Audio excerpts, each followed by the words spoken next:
Hello दोस्तों। घर में अक्सर आपने देखा होगा कि किचन में ऑयल्स को कई बार भी यूज़ किया जाता है और अक्सर बहुत सारी स्टडीज़ में बहुत सारे वीडियोस में हमने भी पहले बताया कि बहुत सारे आपके लिए रिस्की होता है, बहुत सारे इसमें टॉक्सिक कंपाउंड्स बन जाते हैं। लेकिन इस मामले में कई ऐसे ऑयल्स हैं जो बाकी ऑयल्स के कंपैरिजन में कम रिस्की होते हैं। आज इनके बारे में बात करेंगे। ऑब्वियसली हमारा फाइनल वर्डिक्ट या हमारा फाइनल ओपिनियन तो सब ऑयल्स के बारे में यही है कि जितना बने इनको कम ही यूज़ करिए और ऑयल को ज़्यादातर रीयूज़ करना ही अपने आप में ख़राब है। लेकिन फिर भी कुछ ऑयल्स ऐसे हैं जो बाकी ऑयल्स के कंपैरिजन में कंपैरेटिवली सेफर बोले जा सकते हैं रीयूज़ के मामले में। आज इनके बारे में बात करेंगे। तो अगर आप ऑयल्स को रीयूज़ करना भी चाहें तो आप इन ऑयल्स को ताकि आप प्रेफर कर सकें। टॉपिक पर जाने से पहले जो लोग हमारे चैनल पर नए हैं उन्हें रिक्वेस्ट करूँगा कि चैनल को सब्सक्राइब करें, क्योंकि इस तरह का साइंटिफिकली करेक्ट और यूजफुल कंटेंट हम आपके लिए लाते रहते हैं।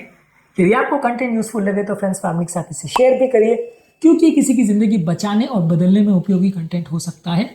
टॉपिक के दौरान कुछ इंटरेस्टिंग साइंटिफिक फैक्ट्स, कुछ प्रैक्टिकल यूटिलिटी की बातें, कुछ साइंटिफिक स्टडीज़ के बारे में आपको बताऊंगा जो आपको ज्ञान भी देंगे और हैरान भी करेंगे। और यदि आप हमारे साथ एंड तक बने रहते तो इस मामले में हमारा फाइनल वर्डिक्ट और ओपिनियन क्या है, हमारी ओपीडी की कुछ किस्से कहानियां भी आपको बताऊंगा, इसलिए बने रहिए हमारे साथ एंड तक। चलिए शुरू करते हैं एक इंपॉर्टेंट कंटेंट। क्या आपके घर में भी कोई ऑयल रीयूज़ किया जाता है या एक बार यूज़ करने के बाद उसे प्रिजर्व कर दिया जाता है? कमेंट सेक्शन में लिख कर हमें बताएं। इस मामले में हर ऑयल सेम नहीं होता है।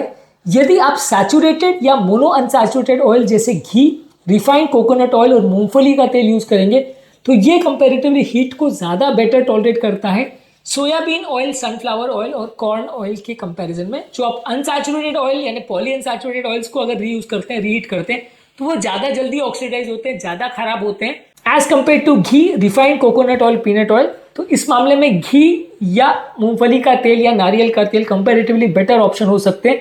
यदि आप उसको बार बार रीयूज़ करना भी चाहें तो ये ऑयल कम खराब होंगे, क्योंकि सैचुरेटेड है और उसमें ऑक्सीडेशन उतना ज़्यादा नहीं होगा। अनसैचुरेटेड जितना ऑयल होगा उसमें हीट से उतना ज़्यादा ऑक्सीडेशन होगा और उतना ज़्यादा वो टॉक्सिक कंपाउंड्स बनाएगा जो कि बॉडी के लिए नुकसानदायक है। इसके अलावा जो ऑयल्स का स्मोक पॉइंट हाई है वो ऑयल्स को यूज़ कर सकते हैं। स्मोक पॉइंट बेसिकली एक ऐसा टेम्परेचर होता है जिसके बियॉन्ड ऑयल को यदि आप हीट करते हो तो वो खराब होने लगता है, वो एक तरह से धुआं देने लगता है, फ्री रेडिकल्स बनने लगते हैं। तो इस मामले में जो ऑयल्स का स्मोक पॉइंट ज़्यादा है वो हाई टेम्परेचर तो को ज़्यादा बर्दाश्त कर सकेंगे, जिनका स्मोक पॉइंट कम है वो हाई टेम्परेचर को बर्दाश्त नहीं कर सकेंगे। तो 2017 में फूड केमिस्ट्री जर्नल में एक आर्टिकल में दिखाया गया था कि यदि आप कोकोनट ऑयल या घी को यदि यूज़ करते हैं तो वो 3-4 साइकिल डीप फ्राइंग के बाद भी उतना खराब नहीं होते, क्योंकि उनका स्मोक पॉइंट हायर है और उसमें उतना जल्दी आपको धुआं नहीं आएगा और उसमें कंपैरेटिवली वो इतने टॉक्सिक कंपाउंड्स नहीं बनाएंगे। तो रीयूज़ करने के लिए इस तरह के ऑयल जिनका स्मोक पॉइंट हाई है उनको आप प्रयोग कर सकते हैं। बार बार यदि आप अनस्टेबल ऑयल्स को बार बार हीट करते हैं तो उसमें हार्ट डिजीज ज़्यादा होता है, उसमें इन्फ्लेमेशन ज़्यादा होता है और उसमें ऑक्सीडेटिव बाय प्रोडक्ट्स ज़्यादा बन जाते हैं। इसलिए बार बार आप किसी ऑयल को ज़्यादा ना यूज़ करें तो ज़्यादा अच्छा है। और ये सारे ऑयल्स के लिए एप्लीकेबल है, लेकिन फिर भी कंपेरेटिवली जो घी या अनसैचुरेटेड ऑयल्स है वो थोड़े से अच्छे माने जा सकते हैं। कुछ ऑयल जैसे ऑलिव ऑयल है या पॉली अनसैचुरेटेड ऑयल्स है या ओमेगा 3 फैटी एसिड में रिच ऑयल्स है, ये बहुत ही लो स्मोक पॉइंट के होते हैं। तो इनको अगर आप हीट करेंगे और बार बार अगर हीट करेंगे तो ये बार बार खराब होंगे और इसमें बहुत ज़्यादा टॉक्सिक कंपाउंड्स बनेंगे। तो लो स्मोक पॉइंट वाले ऑयल्स को तो बिल्कुल ही यूज़ नहीं करना है, वो ज़्यादा नुकसान करेंगे। इवन स्टेबल ऑयल्स की भी अगर हम बात करें उनको भी यदि आप ओवर हीट ना करें तो ज़्यादा अच्छा है। अगर आप बहुत हाई टेम्परेचर पे सेम ऑयल को यूज़ करेंगे तो उसके खराब होने के चांस ज़्यादा है। कंपैरेटिवली कोशिश करिए कि हर ऑयल को कंपैरेटिवली जितना कम टेम्परेचर हो उतने पे ही हीट करें और उससे खाने को बनाएं। जितना आप बहुत हाई टेम्परेचर आप लेके जाते हैं और अगर 250-300 डिग्री पर आप कुकिंग करते हैं तो वो ज़्यादा आपको नुकसान करेगा। अब इंपॉर्टेंट इशू ये हो जाता है कि लोग को लगता है कि एग्जैक्टली टेम्परेचर कैसे पता चले, ऑयल को हम कितने टेम्परेचर पे गर्म कर रहे हैं वो आग को टच करके तो पता नहीं चलेगा, ना ही हम डायरेक्टली तेल को टच करके पता कर सकते हैं। तो किचन थर्मोमीटर्स इस मामले में अवेलेबल हैं। किचन में तेल का या खाने का या जो भी चीज़ को आप बना रहे हो उसका टेम्परेचर को चेक करने के लिए थर्मोमीटर्स आते हैं जो कि ऑलमोस्ट 250-300 डिग्रीज तक भी आपको मेजरमेंट्स देते हैं। तो वो थर्मोमीटर आप स्पेशली डिजाइंड आते हैं, वो आप परचेज कर सकते हो। वो आपको एग्जैक्ट अंदाज दे सकता है कि आपने कितने टेम्परेचर पे हीट किया।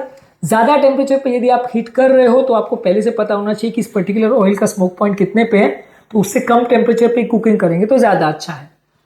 इसके अलावा ये भी ध्यान रखिए कि यदि ऑयल में स्मेल आ गई है तो वो खराब हो सकता है, यदि ऑयल काले पड़ रहे हैं तो भी वो खराब हो सकता है। तो जितना ज़्यादा काला ऑयल है और जितना ज़्यादा उसमें धुआं आ रहा है, स्मेल आ रहा है, वो उतना ज़्यादा खराब है और वैसे ऑयल्स को आप कम ही यूज़ करें तो ज़्यादा अच्छा है। 2018 में एक आर्टिकल में बताया गया था कि सनफ्लावर और सोयाबीन ऑयल को यदि आप रिपीटेडली उसको गर्म करते हैं तो वो चूहों पर एक स्टडी की गई थी कि उसमें ऑक्सीडेटिव स्ट्रेस को वो बढ़ाता था, जबकि घी और नारियल के तेल को आप यूज़ करते हैं तो कंपेरेटिवली वो ऑक्सीडेटिव स्ट्रेस उतना नहीं बढ़ाता है। इसके अलावा ऑयल को आप कैसे स्टोर कर रहे हैं वो भी इंपॉर्टेंट है।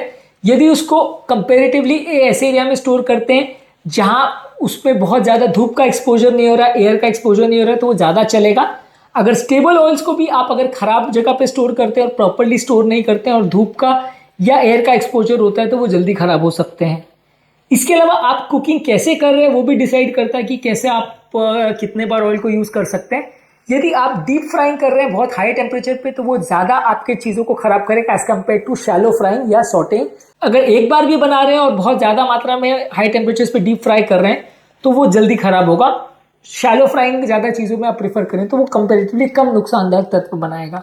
इस मामले में 2016 में एक आर्टिकल में बताया गया था कि जो कम्युनिटीज स्टेबल ऑयल्स को ज़्यादा मात्रा में यूज़ करती है उनका कंपेरेटिवली ऑक्सीडेटिव स्ट्रेस ही उन कम्युनिटीज का ही ओवरऑल कम होता है एज कम्पेयर टू वो कम्युनिटीज जो सोयाबीन या सनफ्लावर का ऑयल यूज़ करते हैं। ज़्यादातर इस मामले में हमारा फाइनल वर्डिक्ट और मेरे घर में भी जो यूज़ होता है वो घी है। घी का स्मोक पॉइंट 250 डिग्री सेंटीग्रेड है और ये कंपेरेटिवली सैचुरेटेड फैट है तो वेजिटेबल ऑयल्स के कंपेरिजन में ज़्यादा सेफ है। इसके अलावा मूंगफली का तेल भी मोनोअनसैचुरेटेड फैट्स में रिच है और वो भी स्मोक पॉइंट अच्छा देता है तो वो भी कंपेरेटिवली स्टेबल मान सकते हैं। रिफाइंड राइस ब्रांड ऑयल भी कंपेरेटिवली रीयूज फ्रेंडली है और इसमें थोड़ा सा हीट स्टेबिलिटी है। हालांकि हम रिफाइंड ऑयल को कोई भी बहुत ज़्यादा रिकमेंड नहीं करते, लेकिन ये यूज़ किया जा सकता है रीयूजेबिलिटी के हिसाब से। रिफाइंड पाम ऑयल भी कंपेरेटिवली हीट स्टेबल है, लेकिन उसमें प्रॉब्लम ये कि ये अपने आप में इतना खराब है और ट्रांस फैट्स बना सकता है कि ये हेल्थ के लिए बहुत अच्छे नहीं माने जाते हैं। जो सबसे ज़्यादा खराब है रीयूजेबिलिटी के लिए उसमें sunflower oil, sunflower oil, soybean oil, corn oil, flax seed oils, ये सबसे ज़्यादा खराब ऑयल्स है जो सबसे जल्दी टॉक्सिक कंपाउंड्स बनाते हैं और सबसे जल्दी ऑक्सीडाइज होते हैं। ऑयल का कैसा कलर है, कितना फोम दे रहा है, कैसा उसका स्मेल आ रहा है और कब उसमें बर्न स्मेल आ रहा है, ये एक इंपॉर्टेंट फैक्टर है जो कि डिसाइड करता है कि ऑयल खराब हो रहा है कि नहीं। किस तरह से ऑयल स्टोर कर रहे हैं, कितने टेम्परेचर पे कुक कर रहे हैं, ये सारी चीज़ें इंपॉर्टेंट है जो कि डिसाइड करती हैं कि ऑयल रीयूज के लिए सेफ है या नहीं।